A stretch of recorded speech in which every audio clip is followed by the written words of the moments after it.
Next, let's look at some remote sensing resources for GIS, and more specifically, like what if I'm a GIS user, what kind of data can I get? And I'm going to look at three in particular. I'm going to look at one that's very high resolution aerial imagery, one that's kind of medium resolution satellite imagery, and one that's very coarse resolution imagery that covers a large part of the Earth.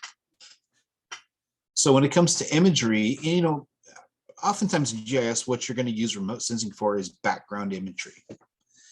And you can get very high resolution imagery through what's called NAIP, the National Agricultural Imagery Program. This is a program out of the USDA Farm Service Agency, where they will conduct aerial flights over individual states and collect data that's high resolution aerial photography for agriculture. And more recently, this slide used to say 1 meter, but they've increased the spatial resolution to 60 meters. So about 0.6, about 6/10 of what it used to be. And they've included the spectral resolution to include near infrared that shows more about the living vegetation. And one advantage to this data source, it's public domain because it's collected by the government. There's no cost to obtain it and use it. So here's an example of a NAIP image for a certain area. It's kind of urban and vegetation. And with the near infrared, you can do things like a false color infrared image that helps you visualize the vegetation.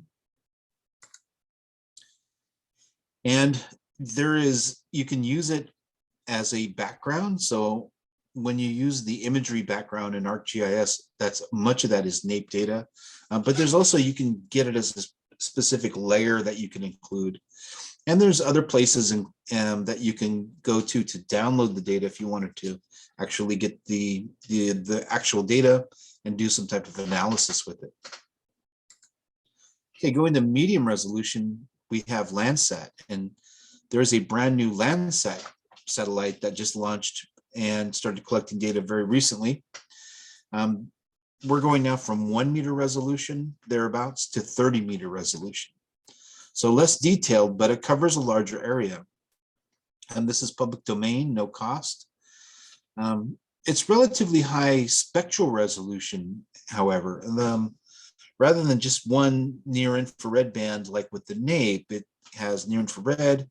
It's called shortwave infrared, thermal, meaning it's measuring heat, a panchromatic band that's higher resolution, spatial resolution, meaning kind of a big black and white band that is a bit sharper than the rest of the data. In fact, there's a technique called pan sharpening that you can use the panchromatic band that covers a large part of the spectrum, but is sharper to kind of sharpen up the other bands as well and make the data look more detailed than it was collected at. And here's a link, and there's also links for these in the course resources under sources of GIS data. So this is what Landsat data looks like for a coastal area. Not super high detailed, but if you're covering a lot of the Earth at once, each band looks like a black and white image, and then you can put them together to form a false color image, a natural color image, or a false color image, like was detailed in the video. That was sort of the pre-reading for this.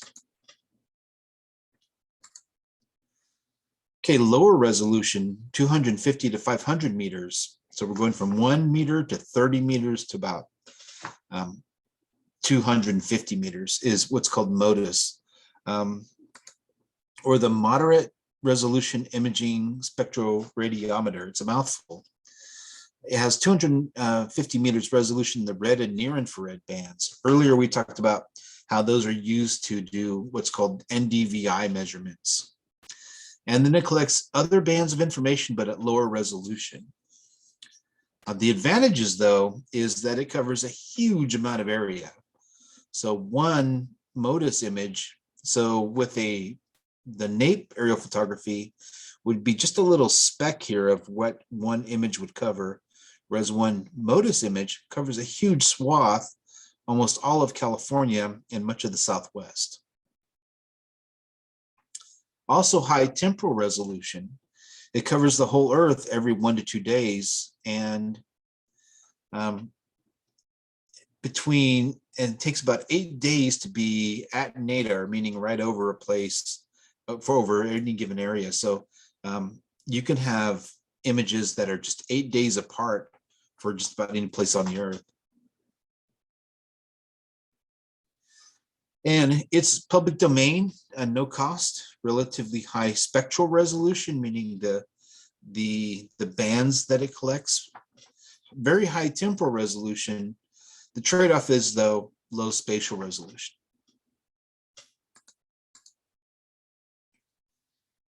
So this is a quick comparison of MODIS to Landsat. So this is the same area near Stockton, California.